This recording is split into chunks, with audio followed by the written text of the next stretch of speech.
കൊടും ചൂട് തുടരും. ഉഷ്ണതരംഗ മുന്നറിയിപ്പില്ല. പാലക്കാട് 40 ഡിഗ്രി വരെ ചൂടുയരുമെന്ന് മുന്നറിയിപ്പ്. കൊല്ലത്തും ജാഗ്രത. മുഖ്യമന്ത്രി വിളിച്ച ഉന്നതതല യോഗം ഇന്ന്.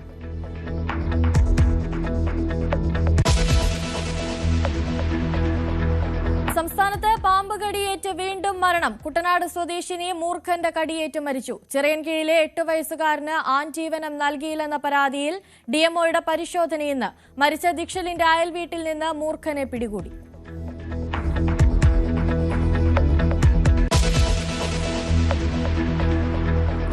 തൃശൂർ പൂര വിളംബരം ഇന്ന്. ആർഭാടം ഒഴിവാക്കി ചടങ്ങുകൾ. മുണ്ടത്തിക്കോട് ദുരന്തത്തിൽ മരിച്ചവരുടെ DNA ഫലം ഇന്ന്.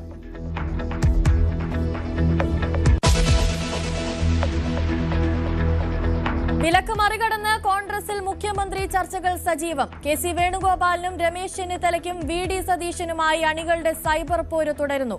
കോൺഗ്രസിലെ ചർച്ചകളിൽ ലീഗിന് കടുത്ത അതൃപ്തി. തെരഞ്ഞെടുപ്പ് ചർച്ചകൾക്കായി ലീഗ് നേതൃതല യോഗം ഇന്ന്.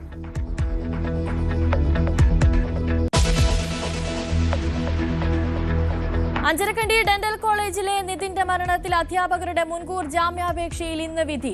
കോടതിയെ സമീപിച്ചത് ഡോക്ടർ MK റാമും ഡോക്ടർ സംഗീതയും. വിധി പറയുന്നത് തലശ്ശേരി ജില്ലാ സെഷൻസ് കോടതി.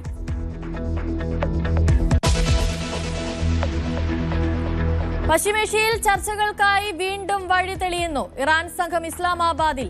അമേരിക്കൻ സംഘം ഉടൻ പുറപ്പെടും. ചർച്ചകൾക്ക് ഇറാൻ സന്നദ്ധത അറിയിച്ചെന്ന് വൈറ്റ് ഹൌസ്. നിഷേധിച്ചിറാൻ.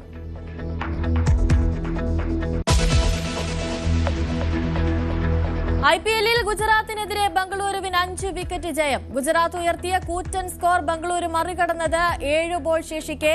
ഇന്ന് ഡക്കാൻ പഞ്ചാബ് പോരാട്ടം.